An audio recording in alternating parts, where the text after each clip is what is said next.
Hello. First live on YouTube. Fantastic.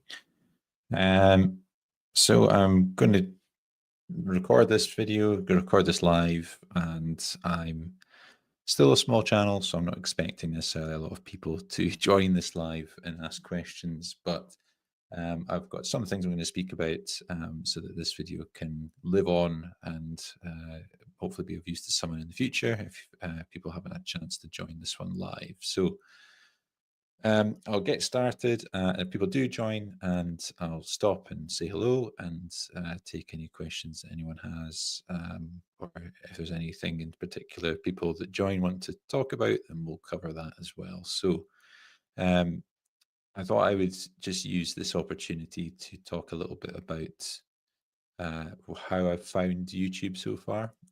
So I've recorded to date, I think, or certainly published 14 videos over the space of a couple of months.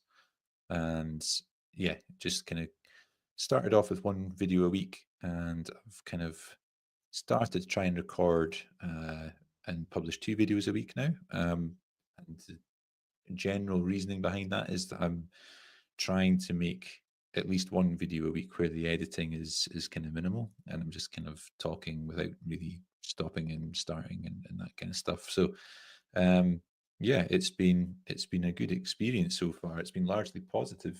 I started this channel, with the intention of learning about YouTube and documenting the journey of being a new creator on YouTube, I suppose, and passing on what I've learned or what I am learning. It's my commitment to myself and to this channel is really to learn as I go and document that and share that. So I'm not claiming to be an expert on all things YouTube, or I'm not living proof on how to grow a channel, but I have got some good ideas from videos I've seen of people that I look up to, that are kind of mentors to me, and I'm taking that and I'm applying it in practice, and yeah, hoping to pass that on to other people. So there's been a lot I've learned so far, so I'll talk a little bit about that in this video. And yeah, we'll see who, if anyone, joins. But if not, and you're watching this later, then you are either in the early stages of your YouTube channel, or if you haven't started yet and have been thinking about it, then hopefully you'll get something from this video, because I'm going to talk a lot about the good things, the bad things, the things that have went well, that haven't gone well, and kind of, I'm not going to sugarcoat it. We'll cover some of the struggles that is pretty common amongst new YouTubers as well. So let's see how it goes. I can see we have got someone in. Oh, it's Peter. Hey, Peter. How you doing? Good to see you. How's things? You're my first live viewer, so medals in the post.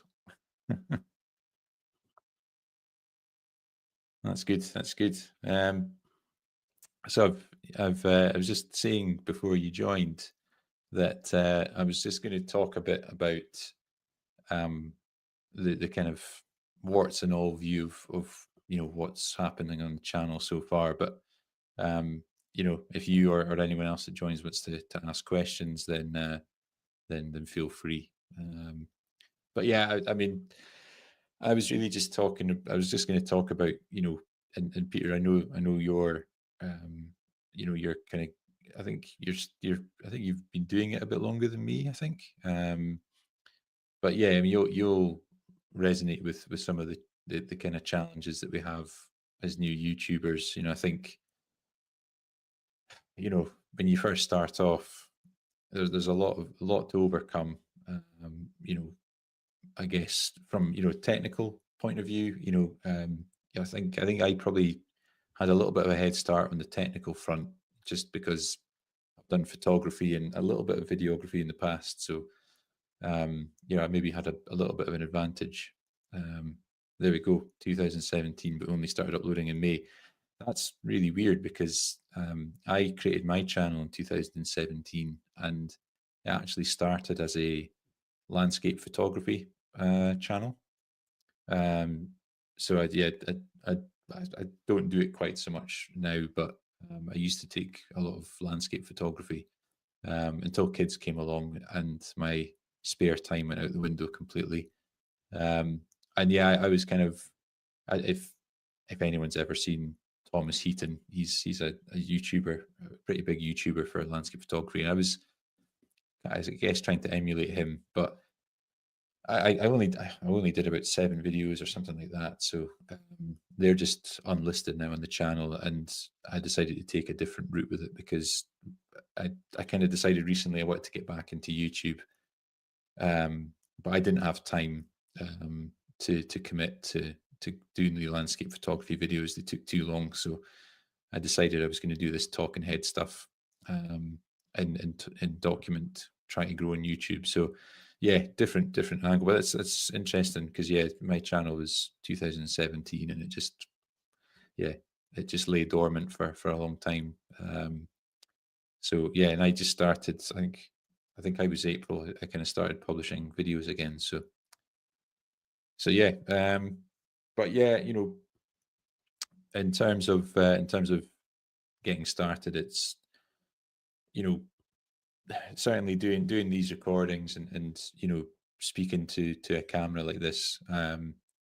We were both on. Peter and I were both on Rob the Maritimer's live stream he had last night with a few other YouTubers, and I was making a comment in there that I've set this kind of little studio up, and it feels a little bit a kind of rabbit in the headlights at times, literally, with this key light kind of shining down. And I've started to kind of find that's one of the first things I've kind of really picked up on since I started is that finding being outside and just filming on my phone um, feels more natural to me. I don't know if it's just being in a natural background, natural setting, but yeah, it definitely feels yeah, when I'm recording, this is okay. Doing a live's fine because I'm feel because I know I've got someone that's actually joined, which is great. I feel like I'm having more of a conversation. You know, sitting in a this feels formal, and sitting speaking to a camera when you're not actually when you don't have anyone in real time that you're speaking to. It's that's been a, harder than I thought it was going to be. I feel like I've gotten better, but like more natural and more authentic than what I was at the beginning. But I think it just comes with practice. I was just looking at your comment here, Peter. I've been looking at tomorrow's filmmakers online course, Filmmaking 101, for £71. Covers every aspect of video production, including composition, cinematography, grading, and so many more subjects. That sounds pretty good, actually, and pretty reasonable for the price. Yeah. Oh, thanks, Peter. Yeah. Yeah, and I mean on the course, I mean that sounds pretty good for the price. That's something I've not given a lot of thought to yet. I'm okay with camera settings and things and setting this up, but one thing I've not done in my videos yet is introduce things like B-roll and that type of stuff. And I know if I'm going to grow, I probably should and probably will get kind of start to incorporate that type of stuff. I think at the moment it's finding time to kind of film those things and build them into videos. But yeah, I think people sitting for even I know 10 minutes doesn't sound like a long time. And I try to keep most videos, certainly videos that are in here, to the point and less than 10 minutes. But I appreciate looking at my face for 10 minutes solid's maybe not the most exciting. So I might have to up my B-roll game. And then, yeah, as you're saying there, I think your videos come across as authentic and real. Yeah, well, hopefully, yeah. I mean, it's good to know that you think that. The the yeah, I mean, it does get easier.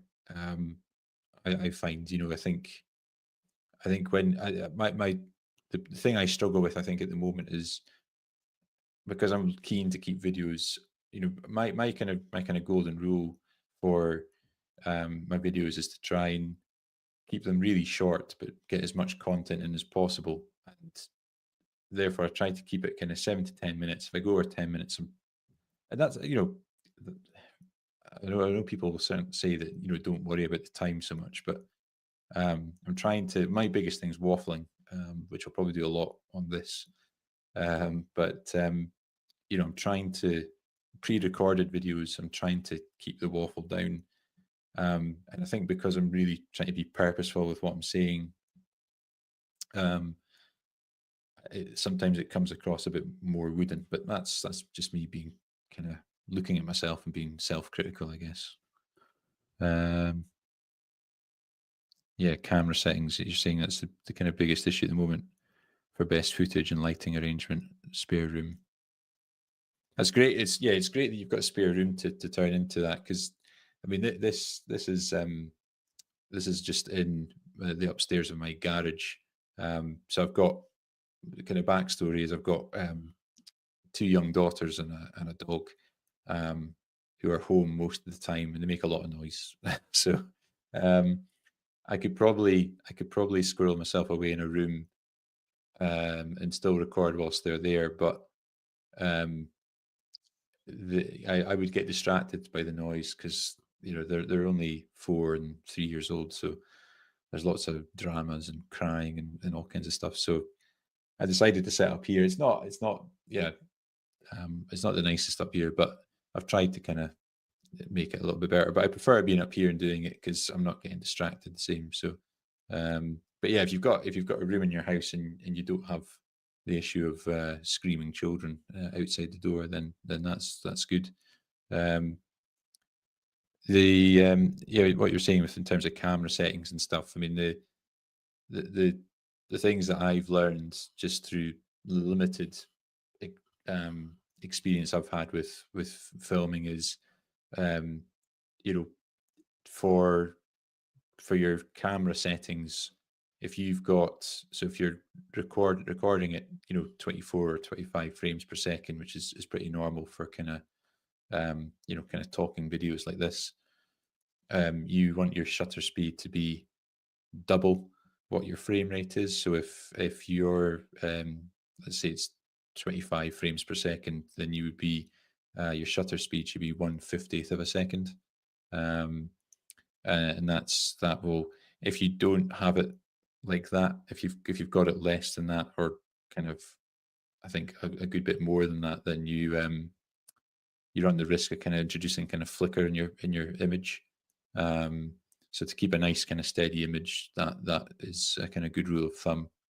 Um, Lighting, I've got it's like I don't know how you pronounce the name of the brand. It's new. I've got the box down there. Newer.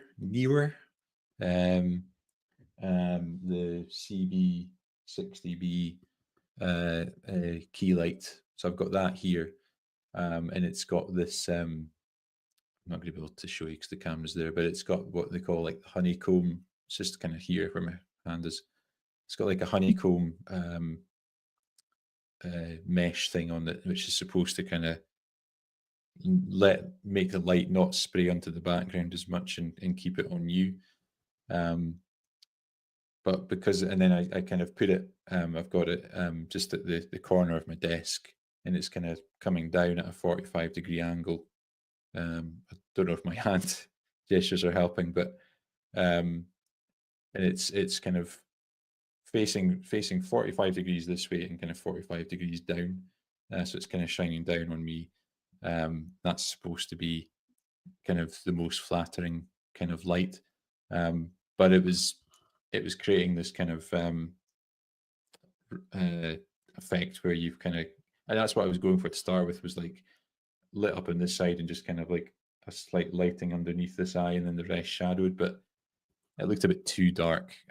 So I had this other kind of, it's not a key light, but it is like a video light. It's just like a cheap one that I had from previous projects.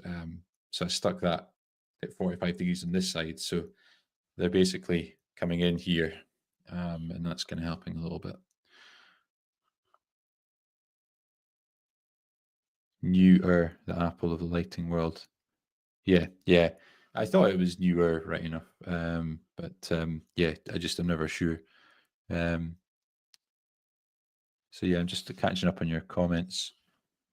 But yeah, in terms of the camera settings, uh, that's the first thing I would do. Also, if you're plugging a microphone directly into it, you can, depending on the camera you've got, you can change the audio levels as well. Because the first few videos I recorded, I was coming across quite loud and it was quite crackly because it was just really sensitive. So I would reduce that as well. That's another tip.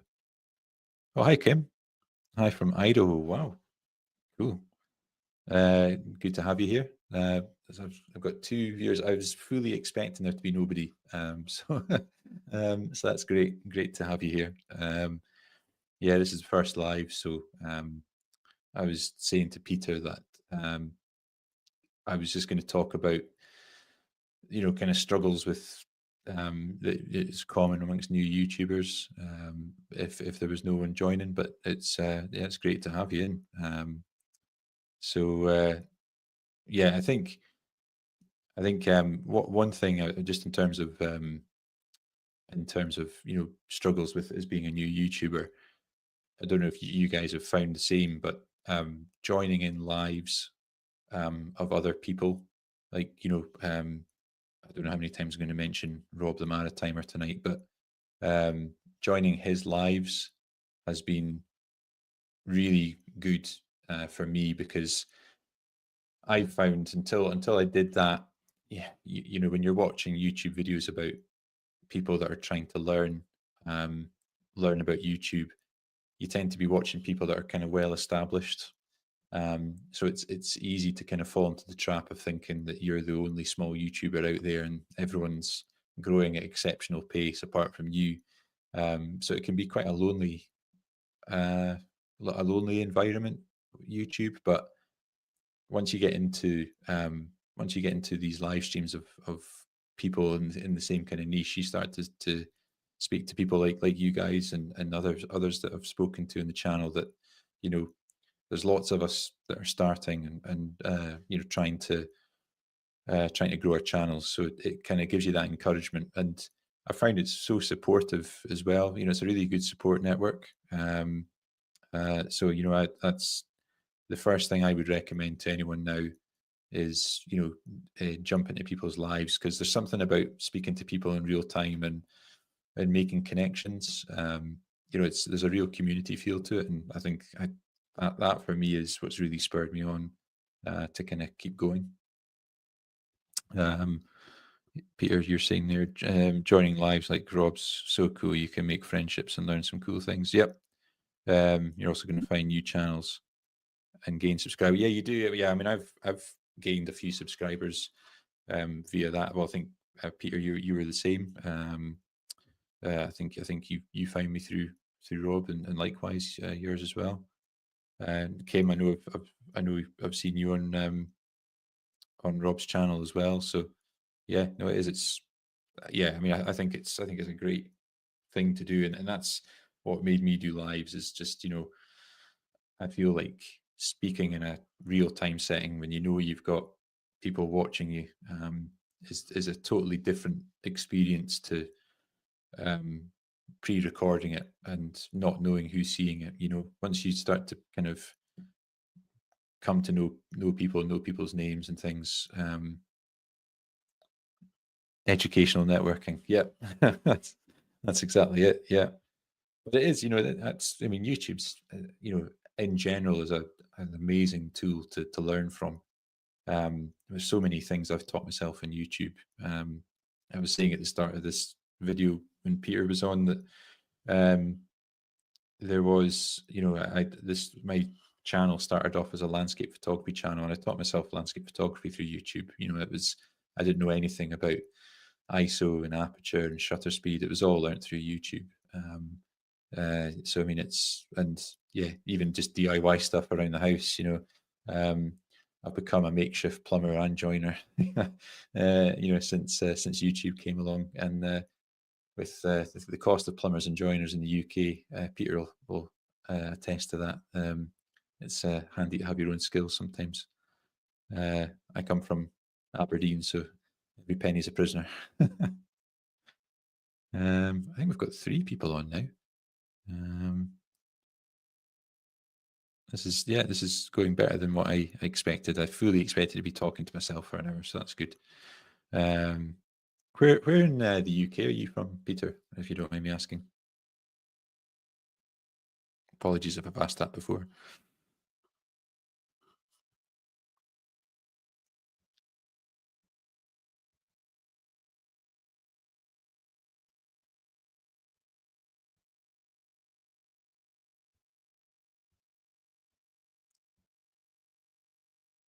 I'm just going through some of Peter's other comments.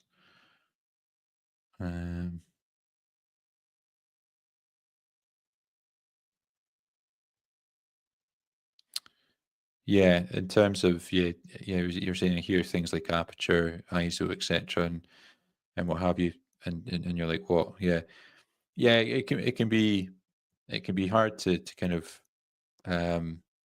get your head around that side of stuff, because I did photography, I know quite a bit about it, but aperture. So if you think of shutter speed as being obviously how long, so your lens has essentially got a shield that opens up every time you take a photograph, and the shutter speed's how long it opens for and exposes your lens to the light. Your aperture is basically how wide open that shutter opens. So if you have got what is called like a wide aperture, it means that shutter on your lens opens up wider, and therefore lets in more light. So in low light settings, you would want that. Whereas a kind of what's called a narrow aperture is where it only opens up a tiny bit and only lets in a little bit of light. And it's all about kind of getting the balance. You know, that's why, I was talking earlier about filming indoors versus filming outdoors. And with a proper camera, like I've got a mirrorless camera that I'm filming this on, I think that's okay in here because I've kind of got the light consistent, so it's the light's not really changing. But equally, when you're outside, I feel like smartphones now do such a good job of keeping the kind of picture consistent. I'm not sure how they do it, to be honest, but phones. And it's another good advert for why having expensive gears not not a necessity anymore. You know the kind of improvements in smartphones and things has been a total game changer. So had I not had this camera from my photography days, I would probably have bought just stuck with a phone. In all honesty, I don't actually think this camera is giving me any real advantage. But because I've got it, I'll use it. But yeah, that's good. But yeah, once you start to understand aperture and ISO and things, it's you know, ISO is about light sensitivity as well. So, but with the higher you set your ISO, the more noise, more grain gets into the image. So you're always trying to keep your ISO kind of as low as possible.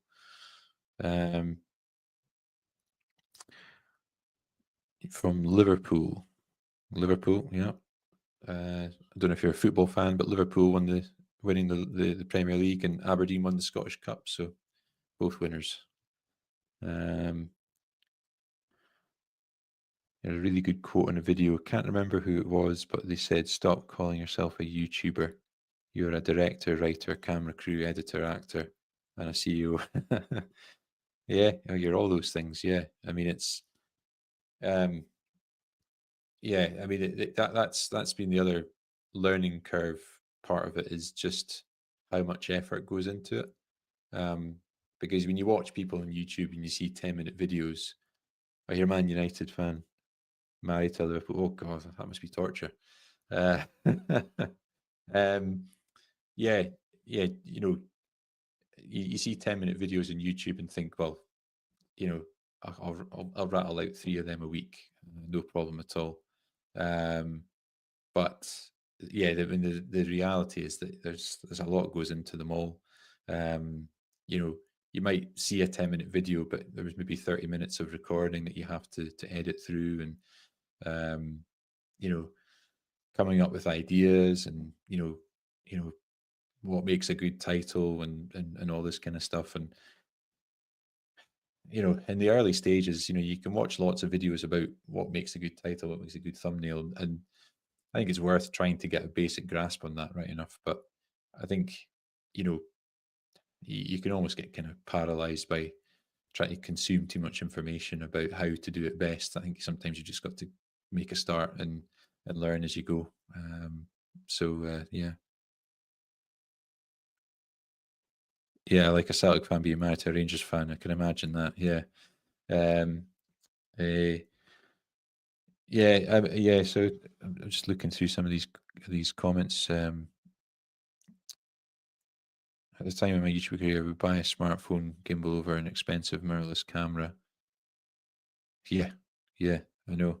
Yeah, yeah. I mean, as I was lucky, I had a camera in the first place. But if I was starting off from scratch, the with no equipment, I would probably get just a cheap tripod to put my phone on, because I think a tripod's definitely useful. I know you can just balance it on a shelf or something like that, but a little tripod doesn't have to be a big sturdy one to take a smartphone.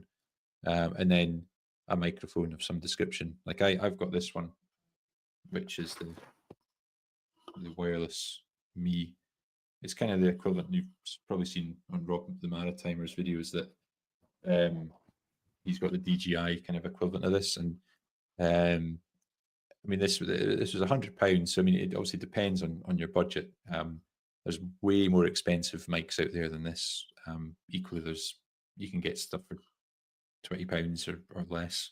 But microphone seems to be, for me, kind of the priority, I would think, because you can actually get a pretty good picture from your phone.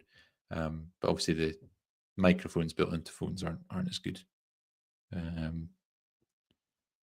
Kim, I recently upgraded from a Galaxy Note 10 Plus to a Galaxy S25 Ultra. Takes amazing pictures and videos. A DJI Osmo Pocket 3. Still learning the Pocket 3. It's a oh no, I was going to say I've got this. That's an Osmo Action. Don't know which number it is, but you can. I have tried this. I think the Osmo Pocket's slightly better. I think you can. I don't know if you guys follow or subscribe to Kevin Colby. He's another kind of grow on YouTuber, and he's really good as well. I think he films a lot of his stuff on the Pocket 3. Yeah, I mean, he's got 100,000 subscribers. So yeah, if he's filming on that, then if it's good enough for him, then I think it's good enough, full stop. So and then yeah, you bought a $20 tripod. Seems to work well for what you're doing. Yeah, yeah. I mean, the I think light tripods, and obviously then with like a light phone on them, I think are absolutely fine. You just got to be careful if you're outdoors. If it's lighter and you're maybe, if it's windy or if it's on rockier ground. I know that's obviously just common sense, but that's where a heavier tripod helps. But then equally, you've got to lump it around when you're outside, and having something small and compact, the least resistance that you can give yourself, the more chance you have of making videos, I think. I've got this. I've actually got a light on it at the moment, but I'm not going to be able to really show it in the screen, but you might recognize it because Rob the Maritimer has that one, which I didn't know when I bought mine. But it's great. You can I've got a light that I put on, which is supposedly lighting up on my shoulder. I don't think it makes much difference, to be honest, but I'm kind of sticking with it. But yeah, you can. It's got this as well, and you can put your phone into that. So it's really versatile. So I use it for kind of walkie-talkie videos or um, mounting my phone to when I'm doing stuff outside. So yeah, I mean that's all you need, to be honest. I think when you're starting off on YouTube, I had bits and pieces to get myself started anyway, but um, in reality, yeah, you don't need to kind of break the bank to get started. I think for a lot of us, it's a bit of an experiment in the early phases. You know, you have to know that you're going to enjoy it first of all. I think before you kind of spend serious money on it, and um, I guess obviously probably most people like the prospect of you know most of us want to grow the YouTube channel into something that we can monetize, not necessarily through AdSense, but even just through other means. Um, and you know, you kind of don't want to kind of break the bank on equipment until you've maybe made some money first. So um, it's all down to your own circumstances and things. But I didn't want to shell out too much. But this mic's been working quite well. DJI are not cheap either. They're quality products. Yeah, no, they are. They are expensive. I've had drones in the past. Well, I've had two drones from DJI because unfortunately I crashed one into a mountain. Less said about that, the better. Yeah, but they are. I mean, they're good quality. They work well. I was torn between the Rode mic and the DJI equivalent that Rob's got. But I opted for this one, not based on anything really, other than I think it was maybe slightly cheaper.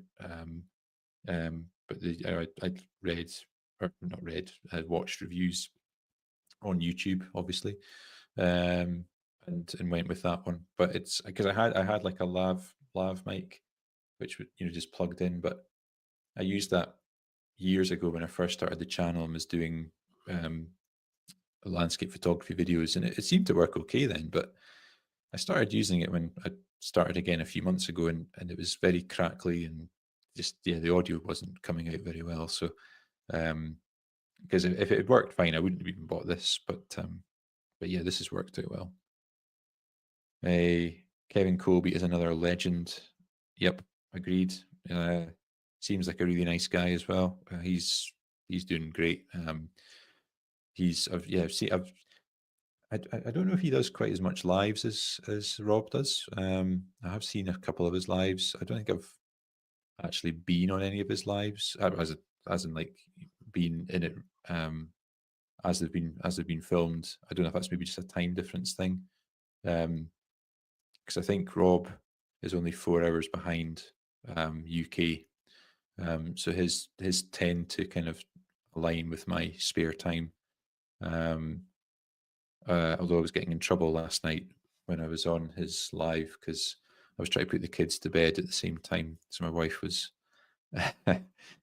giving me into trouble for not being focused. So, but generally speaking, he's on around this kind of time, which is when the kids go to bed and I get a chance to actually do some stuff. So that's good. Yeah, I agree. Peter, the best thing about being a small content creator is without doubt the family-like support community. Absolutely, yeah. And it was,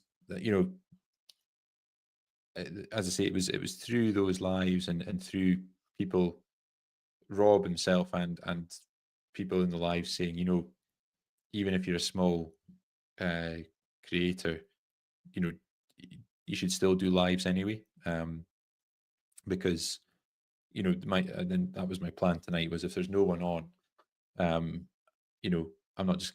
just not just gonna kind of switch off and kind of go. I'll use the opportunity to talk about stuff that can kind of people can watch later, Um, but I would probably wouldn't have thought to do lives had it not been for those other live chats that I was in, because I'd have thought, well, because I mean, at the moment I've got 79 subscribers, um, which obviously, I mean, I'm happy with that progress so far. But when I look at Rob, who's got 60,000 subscribers, and he's getting maybe 150 people join, um, then you think, well, what, based on that kind of ratio, how many people are going to join mine? But um, as tonight's proven, I've got 3 people in house, and you know that's that's all you need. That's all you need to get a conversation going. So um, but yeah, the community feel to it is really, really good. Um, it does feel like a family. You get to know the regulars that are joining, like Sir Rob's streams, um, and everyone's super encouraging, um, and chipping in with advice, and because that's the thing, we're all relatively new to it. We're all learning different things in different ways, and passing on that. And obviously Rob is a huge mentor to all of us, I'm sure. 12:35, Kim. So you're 8 hours ahead of me. Oh wow! So this is it, yeah. Because I struggle as a Scot in the UK. I struggle with Eastern and Western time and all the rest of it. The only thing I know is that New York is 5 hours behind, because I've spent a bit of time in New York, um, and then after that I start to get confused with the timings. All I know is if I want to watch American sports at night time, I have to stay up really late. So if I want to watch basketball or hockey or something like that, then it's a late night. I mean, you've got kids that wake up at 5 in the morning. It's not a good combo. Peter, I would love to move to America, maybe a nice small town somewhere. Lived in Edmonton, Canada. Wow, for a year in 2006, and loved the way of life. Yeah, um, I've got a friend who's in Canada. I've got 2 friends in Canada. One's in Calgary, one's in Vancouver. Um, and apart from house prices in Vancouver, I think he says it's pretty good. Yeah, I think yeah. I mean, there's some beautiful parts of America and Canada. Uh, it is, yeah. I mean, obviously we all speak the same language and things, but just totally different ways of life. From my experience anyway, I'm not hugely well traveled in America and Canada. I've been to a few places, um, but yeah, still doesn't mean I'm any good with the time zone differences. I still struggle with that. Um, but yeah, and that's it. There's, time zones aside, it's it does blow my mind sometimes. If you were to go back, you know, 30 years ago, kind of as the internet was in its infancy, the thought of, as a kid, thinking that, oh, one day I'll be sitting here doing this live video, and you can be talking to people from all over. I mean, the internet is really just a incredible tool. Well, I remember Rob and Kim, if you have not already, you really need to check out a young woman called Natalie Lynn. The way she edits her videos, they become movies. One actually won an award. I I have seen somebody who, and I don't know if it's the same person I'm thinking of. It could be, and yeah, if it's who I'm thinking of, her videos are really, really good. Um, pop in your community's post. You've got posted a video of hers there. I'll have a look. Yeah, yeah, because yeah, that's the thing. It's all about movie was called Borderless. Yeah, yeah. You know, that's what I was saying is, it's a big step when we start on YouTube for sure. And this, even just sitting down at a desk and talking to a camera and these kind of talking head videos has been like I'm sure for you guys as well, a big step forward. Um, but taking it to that next level, and that's where I'm kind of like, I've got a busy life, and I'd like to eventually get to a point where I'm making more B-roll. I think I said to Peter at the start of this, um, in incorporating other shots into videos and making it more cinematic. That's what I would love to get to. Um, I think time is probably the biggest restriction to that, and a little bit of knowledge as well.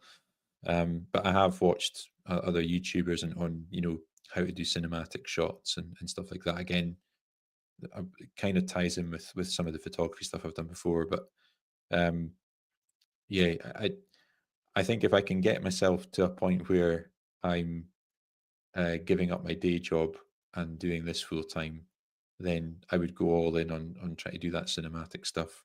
Um, but it's amazing actually because if you were on Rob's live last night, um, the guy Ty, I'll be honest, I hadn't heard of Ty until last night.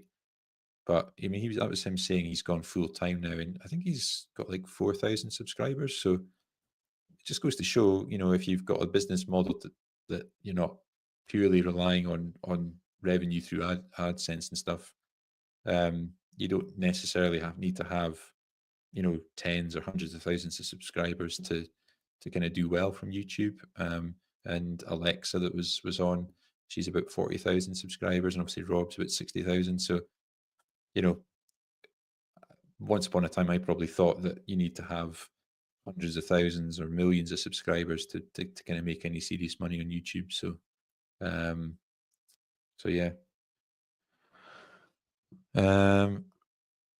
Kim, I live about an hour south of the Canadian border in the northern part of Idaho. I'm about an hour and a half from Spokane. I hope I'm saying that right. Washington. Um, yes, I mean, I've not been to Washington. My parents, they've spent a lot of time in America, and they loved Washington. Said it was um, one of the best parts of America that they've been.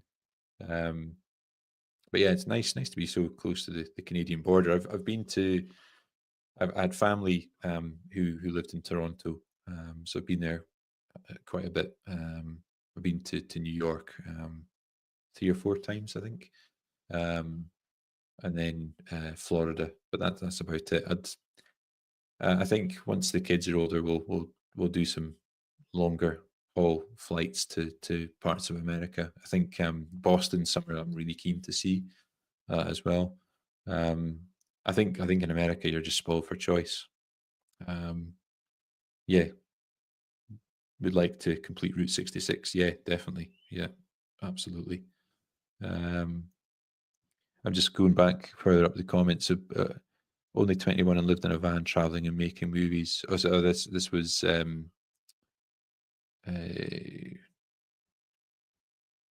Sarah Lynn, was it? Natalie Lynn, sorry, Natalie Lynn. Yeah, um, yeah, I'll definitely have to check her out. I think, but yeah,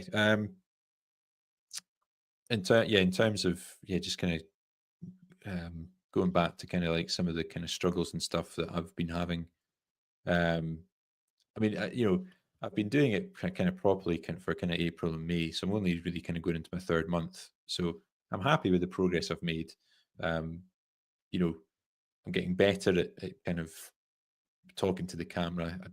Definitely better than I was. I wouldn't say I'm completely uh, got that confidence, but yeah, I mean, the things I've definitely gotten more used to is hearing my own voice on camera and seeing myself on camera. It is a bit of a weird thing when you start, but I think that's pretty common.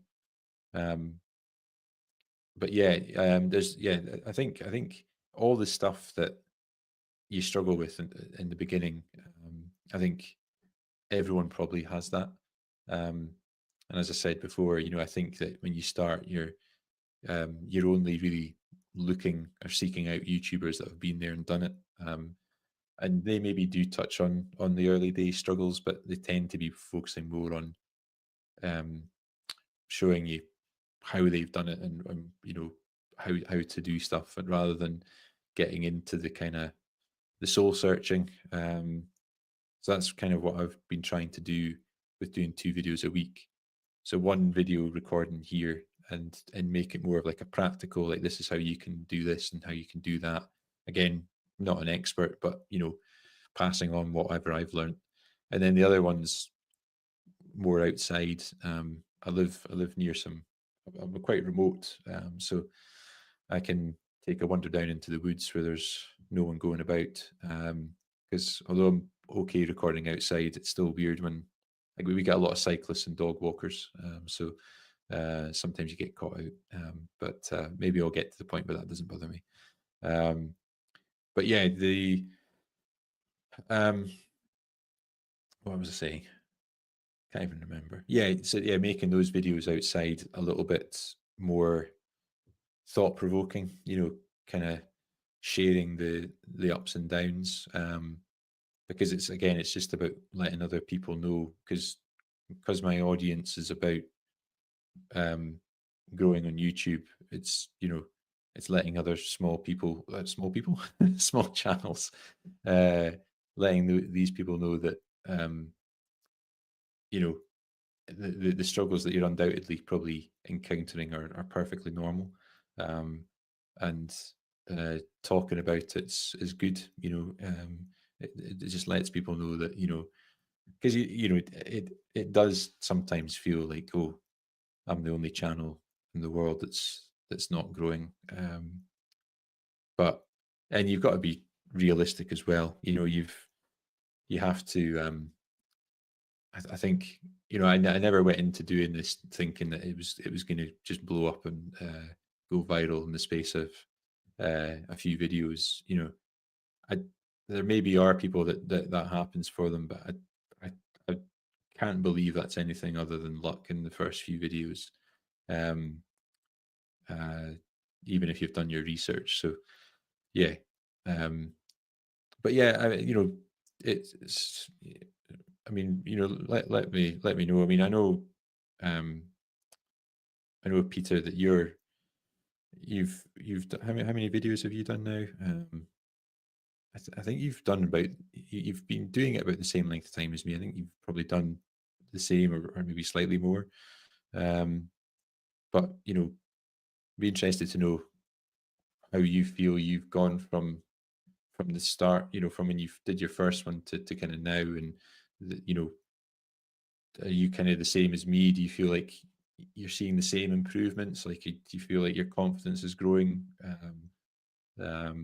In front of camera, did you did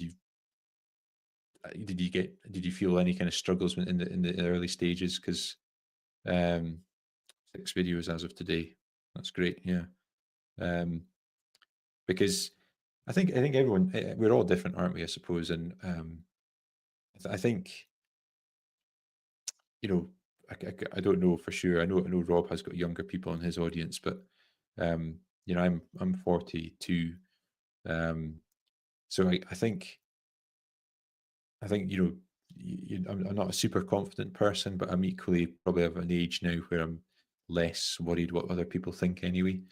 Um, and I think that's one of the biggest things that you have to. It can be a mental barrier for a lot of people, but I tend to just kind of brush it off now. It did feel weird to start with, and I've not, other than my wife, I've not told anyone I know that I've done YouTube, just because I think, well, if they're looking for that type of video, then they'll maybe find me, in which case, fine. But I'm not gonna advertise it. Um, Saying I am happy since I started uploading. I've gained 10 subscribers. For me, has been the support I've received from other channels. Yeah, and content creators who help me feel like I belong. Yeah, and that's a really important point. Yeah, because I think anyone starting can maybe feel like you're not, well, especially for me, because I don't like to think of myself as kind of some YouTube guru, because I can't be, because I've only just started. So mine's is about you know I know a little bit more than some people, and it was like Ty was saying on that live stream last night was, you know, if you're a second grader level, don't try and teach the eighth graders, teach the first graders. I thought that was a really good way of putting it. Because you can't but you don't have to be an expert in stuff, but you can. It does cross my mind anyway that am I a little bit of a fraud? Am I trying to tell people stuff that I'm not qualified to tell them? So yeah, I am more mindful now about when I'm putting out a video, like, am I qualified to kind of talk about this? And so that's why I'm kind of I'm not going to try and pass myself off as you know knowing everything, and trying to teach people stuff that I don't know myself, because yeah, that will never come across well.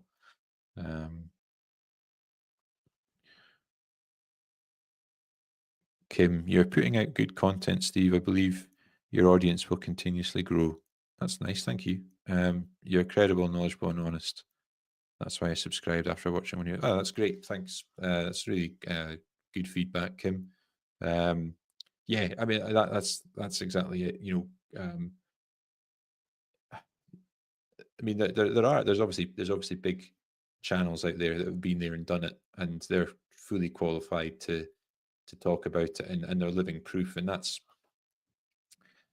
is good, because obviously you do want to learn from people that have maybe taken it to the level that you're looking to take it.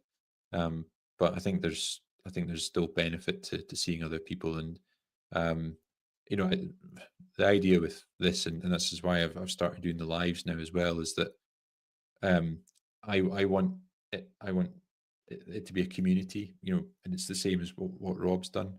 Um, you know, people that are you know can either learn bits from me that I've learned, because my commitment is to learn as I go and pass that on. But even for people that are as qualified as me, just learning from each other, and seeing each other's uh, hopefully road to success. So um,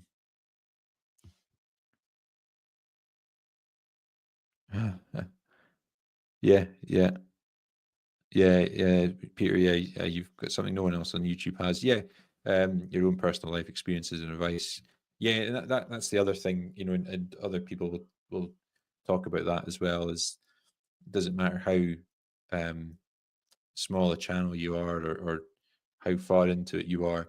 You know, you're you are your own unique selling point, if you like. No one will give advice or talk about the subject with the same viewpoint as you. And that is the great thing about YouTube, because I mean, already we've talked about Rob and Kevin Colby um, tonight.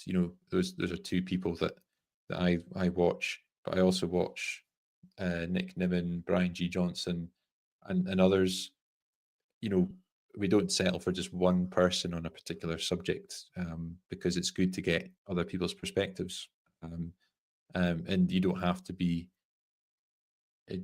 to subscribe to people that are all big channels, because it can be interesting. Sometimes it's better to get a perspective of someone who is maybe starting out, because you will relate to that better. Because as I say, some of the bigger channels, these guys, whilst they're still doing really good content and giving good value, they're um, you know not that they're out of touch with how they were when they started. I'm not saying that. I think they just tend not to maybe speak a lot about it, because I think maybe if they're 10th graders speaking to eighth graders, to use Ty's thing last night, they maybe think, oh, if they're targeting people, that are slightly further ahead, then they maybe don't want to be kind of sitting talking about the kind of early days and stuff. They maybe want to be kind of getting into the kind of meat and bones of things. So yeah, interesting.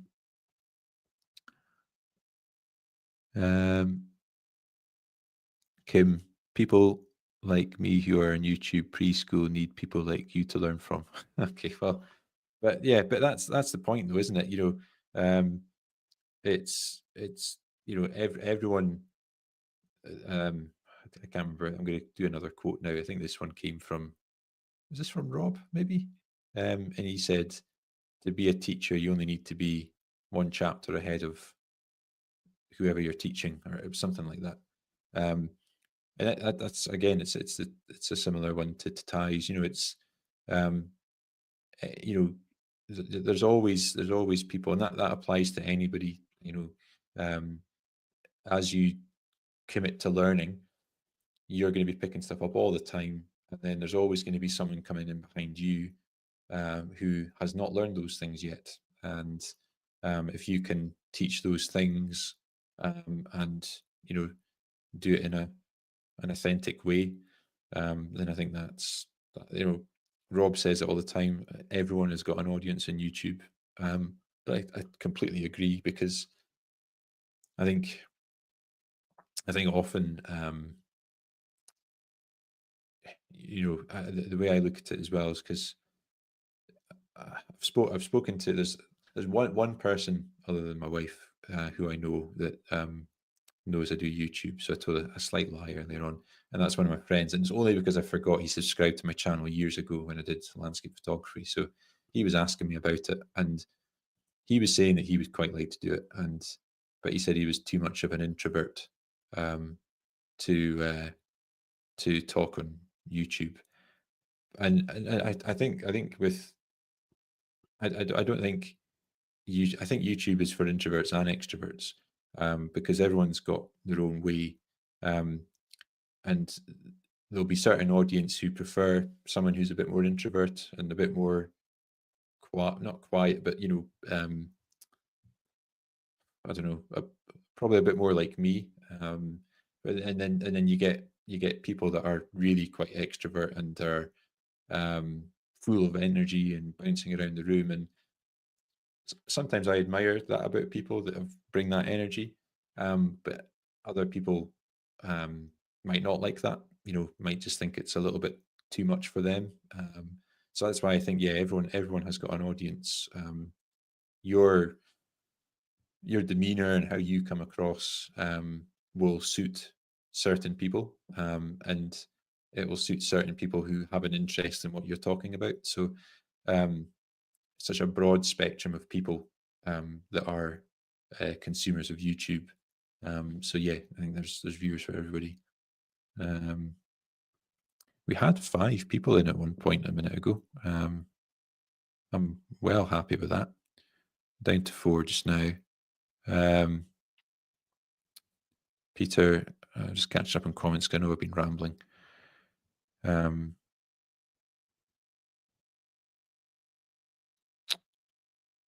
Peter subscribed, watched one video and subscribed immediately. Thank you for that. That's good to know. Sorry, I'm kind of going back and forth with the comments.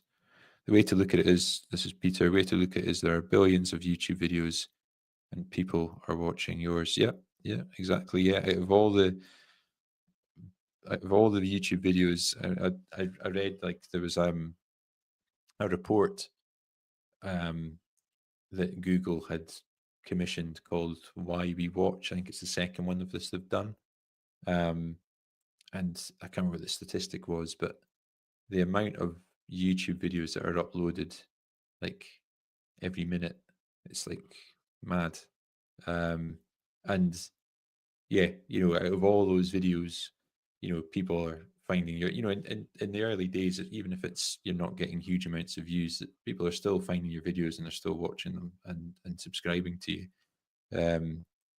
The bigger, the more you do it, the more you hone the craft. The bigger you'll grow, I think, is the reality.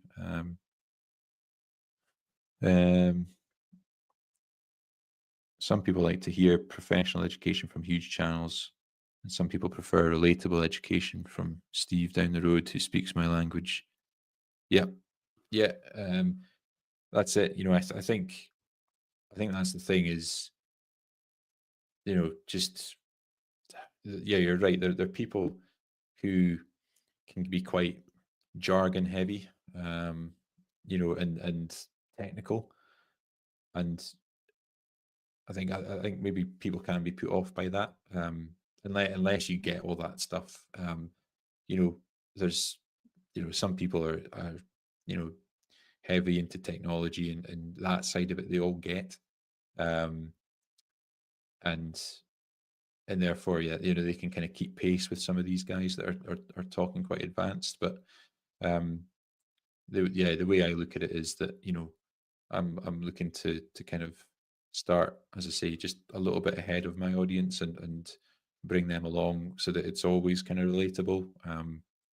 And yeah, not just to talk about the sort of technical side of it and how to, because that's important. I think it's good to kind of talk about the psychological stuff, just the mind over matter and that kind of thing. Uh, it's good to share that.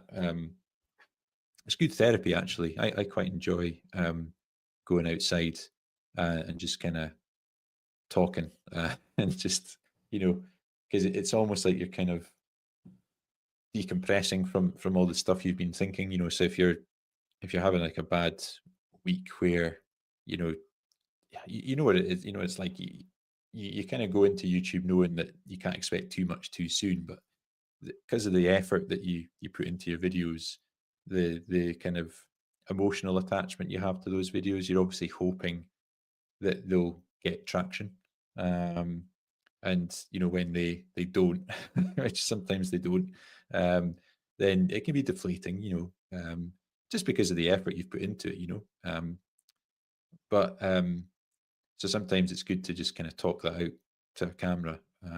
So I thought, well, I'll do that and just put that video out there because there'll be other people that will relate to that and understand it because um, it's a common feeling, I think. But um, you know, because I've gone into like Nick Nimmon's lives and asked him questions about um, which he responded on, and it was about like impressions, like um, not getting huge amounts of impressions in the early stages, but he was like, well, how many videos have you done? I think I'd done 10 at the time.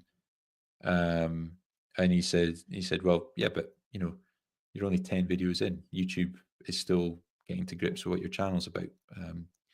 So yeah, not being disheartened. You have to kind of you have to be kind of thick skinned in that sense, I suppose, and not be too downbeat. I think if you're, you know, keeping consistent and committing yourself to learning as you go and striving for improvement with each video you do, then you'll get traction eventually. Oh, thanks, Kim. I'm grateful I found your channel. Well, I'm glad to hear that. It's good. It's good to know because, um, as I say, it's even as a small channel, you can still be offering something to people.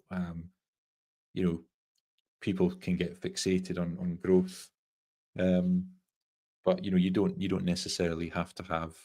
I know, obviously, if you want to kind of qualify for AdSense and stuff, then you need 1,000 subscribers and all this kind of stuff. But um, you know, just doing these lives and even just the for me at the moment, I'm not getting huge views. I've had a couple of videos that I've had like 100 to 150 views, and other videos that I've had, um, I think the lowest I've had is 8.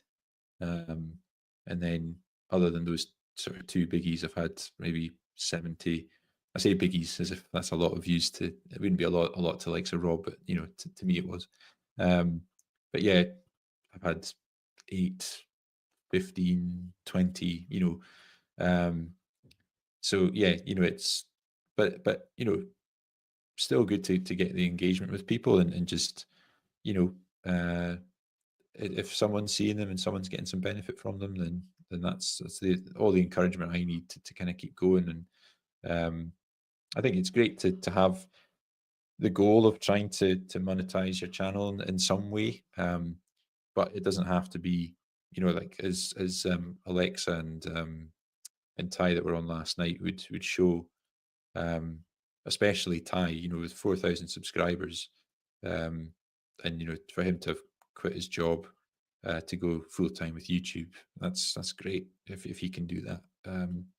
So that's kind of given me motivation to think that actually, because that's what I'd ultimately like to do is quit the day job and make this a full-time thing. I think I would enjoy that, but um, with the right business model in place, I suppose. I've not thought about that, not thought that far ahead yet. Um, I'm going to go on holiday next weekend and going to do some contemplation and think about what I might do as next steps. But um, I think at the moment I just want to kind of keep getting better at doing videos and hopefully the channel will grow organically to to a point where I can then go, right, I'll think about doing other stuff. Um, Peter, for me, this is a hobby until I'm in a position to make it a career. Yep, that's exactly it. You've got to enjoy it first and foremost. That's the effort that goes into it. You got to treat it as a hobby. I think it is probably true. A lot of people will maybe start YouTube channels because they want to monetize it, which is fine to have the goal. But yeah, if you don't enjoy the process of doing it, then you'll probably struggle to ever get it to that point because, as I said before, you might get lucky and have a viral video, but um, more often than not, the vast majority of us have to kind of work at it to get it to a point where you can start to make it into a business. So you have to enjoy it, and so yeah, it's a good hobby, and that's kind of how I'm treating it. There's a longer term goal to have. I think it's good to have the goal, but if I never got it to that point, um, that was kind of the thing I asked myself was after I was kind of like 5 videos in, I thought, right, okay, I'm enjoying this. So if it ever comes to the point where I monetize it, then am I okay with that, or do I stop? And I was like, no, I'll keep it going because I enjoy it.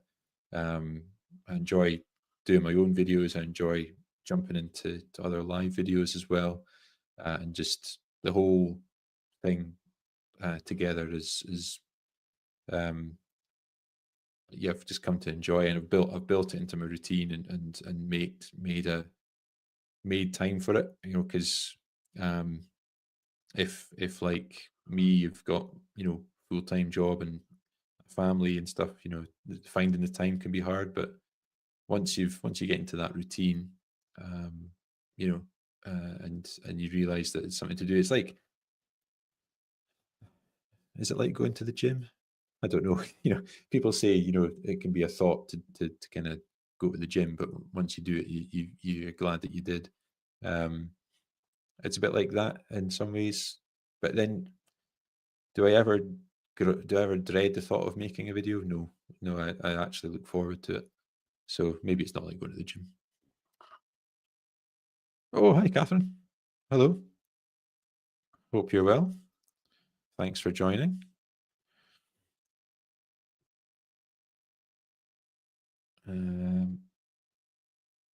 Catherine, you've been a real supporter as well of my channel so far, so thank you. It's great to have you on the live as well. I wasn't sure how it would time in. I was already telling everyone but earlier on I'm useless with time zones, so I don't know what time it is in New Zealand.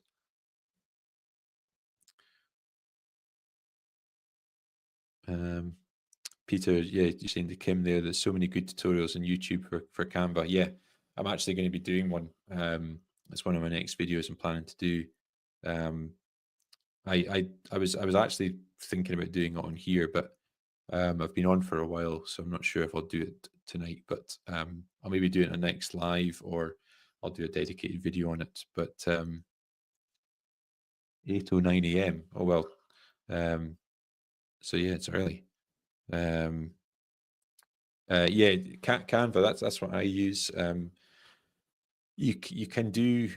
I mean, I actually had it before YouTube. I was using it for other stuff, and yeah, basically it was So I actually pay for, I can't remember what I pay per month for it. I think you can do stuff without paying for it though. Maybe I'll set up a second account um, that's not paid for just to see, because I would like to do a tutorial on um, like, you know, how you can do it with the free version, because I think especially for small channels, you you want to kind of keep your costs down. So you know, paying for, you know, by the time you start paying for Canva, and I'm using StreamYard for this, but I'm just using the free version, which is why it's got the watermark in the top. But you know, if you start paying for that and paying for other stuff, it soon starts to add up. So again, tight-fisted Aberdonian. I won't I won't spend money where I don't need to. Yeah, Peter, I'll do that. Yeah, because it was in the pipeline.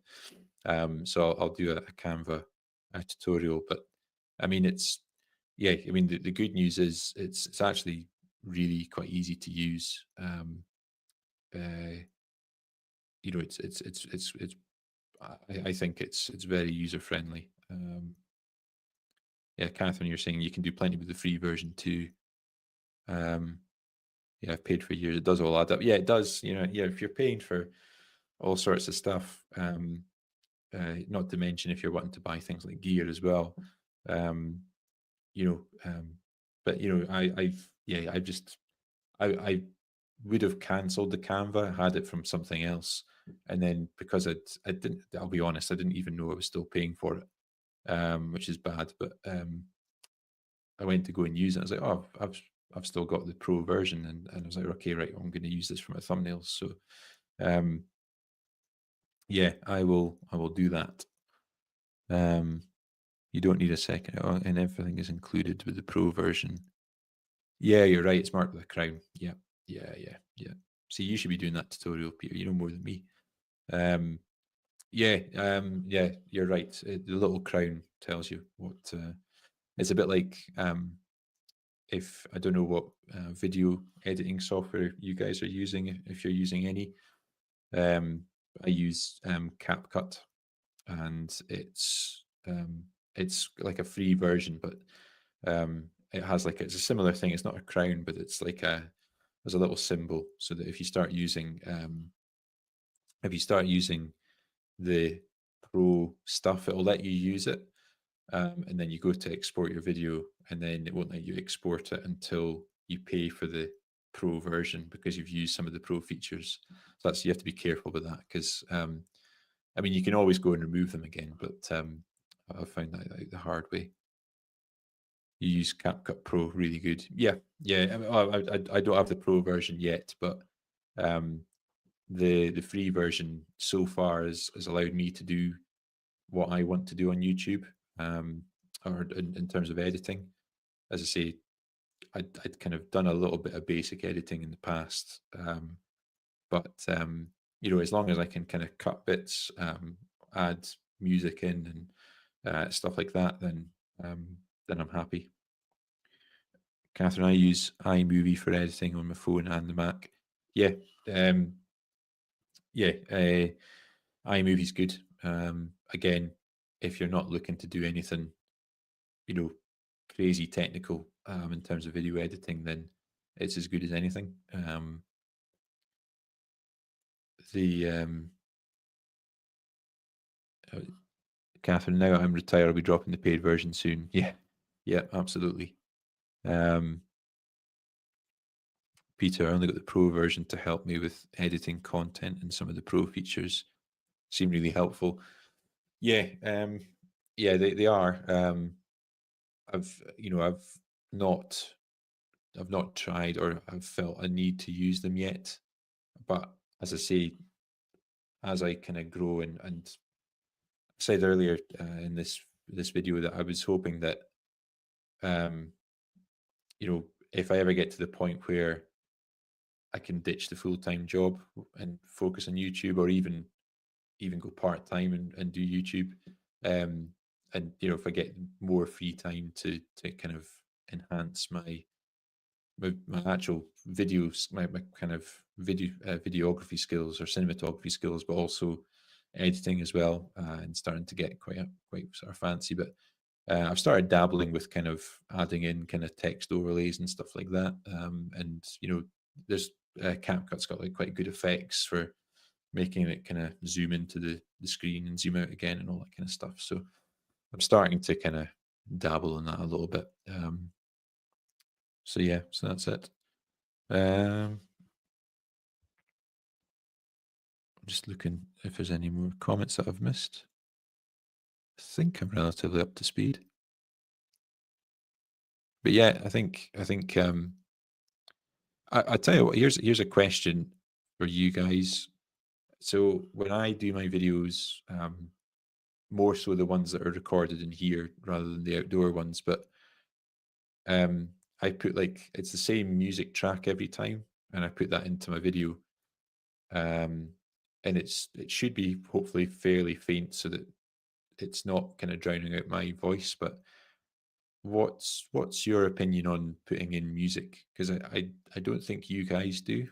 Um, so what do you reckon? Do you think I should drop it? Because I'm just wondering if it actually adds anything or not. So that's a question for you guys.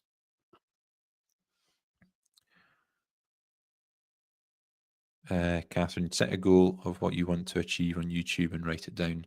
You can do it. Thank you. Yeah, that's it. And then manifestation is real. My wife is reading a book at the moment about manifestation. I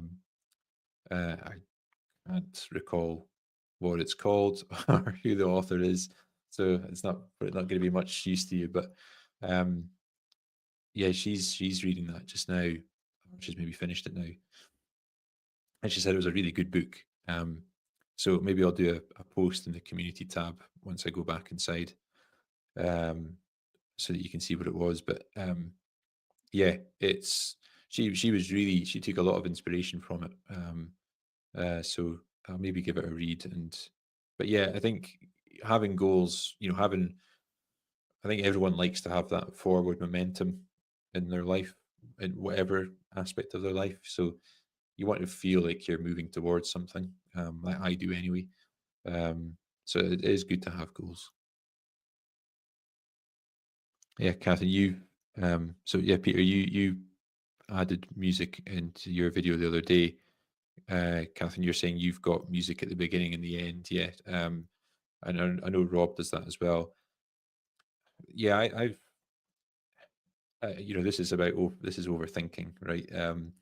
So when you're obviously studying your analytics and you're, I say maybe a little bit underwhelmed at the views and things you're getting, I started going, oh, is it because I've got that music in there? Maybe that's putting people off. So um, I was like, well, maybe I'll. Yeah, Kim. Typically, I don't care for music, but we'll watch and let you know. Yeah. Let me know, Kim. Let me know what you think, because um, give the audience what they want at the end of the day. Yeah, because I was just thinking, does it really add anything? If the answer to that is no, then I should probably just not include it. You're 42% more likely to achieve your goals if you write them down. That's a good statistic to know. I will. Yeah, I did. I used to do a thing called. I read a book called The Miracle Morning. Again, I want to say the author was called Val someone. So I've at least know the name of that book. And it was good, and it talked about, it was like I think there was 7 things to start your day, and one of them was manifestation. So actually writing your goals down on paper and then reading them out to yourself out loud every morning, just to kind of reaffirm it at all times. Which I was doing that for a while. I'm pretty sure it also involved getting up at 5 o'clock, and I couldn't keep it up. I was too tempted to take opportunity allowance when the kids would allow it. So just Peter, I think with music, it can really help elevate a video. Um, Same with sound effects, like walking around in nature and adding sound effects of birds. Yeah. The outside videos that I've done, I was hoping my mic would actually pick up that kind of sounds. It doesn't really seem to, though. I think the um the kind of dead cat is probably doing its job. Um, I did think about adding stuff in, just to kind of add to the ambience. So maybe I should start doing that. I've ordered Mel Robbins' the Let Them New York Times bestseller. Yeah, I listened to one of her audiobooks. Um, I have to drive. If I don't. I work from home, but I sometimes have to drive to Perth, and that's about a 2 hour drive for me. So I listen to audiobooks when I'm driving. It's one of her. It's one of her main books, or maybe her first book. I can't remember. But it was good. Um, it was quite motivational.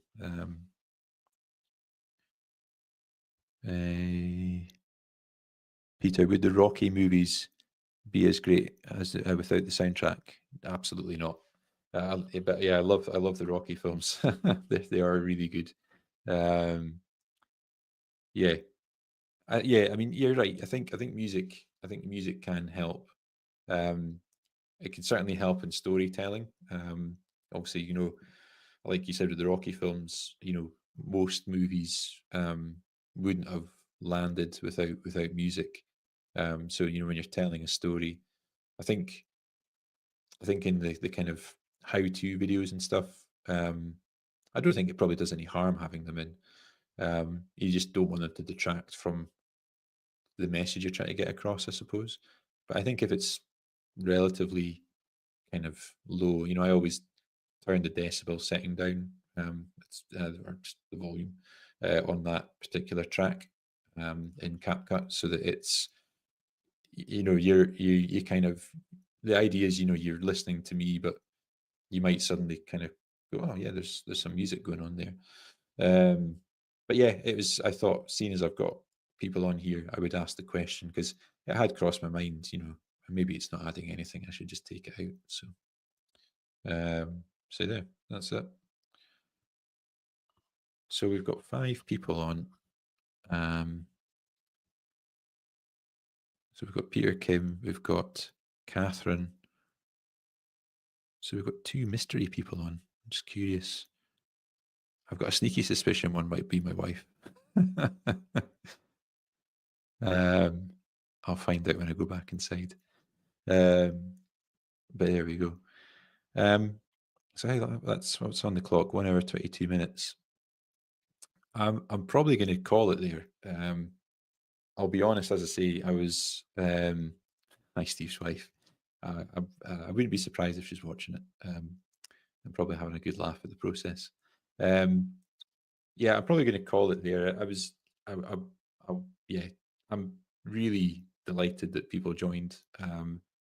Didn't expect anyone to join, but yeah, this is my first live, Catherine. So I'm chuffed. Really pleased that, and the I was not expecting anyone to kind of necessarily join in. So I'm glad that you have, and Catherine, I'm glad you were able to join so early in the morning um, over in New Zealand. So yeah, but yeah, I'm gonna do more.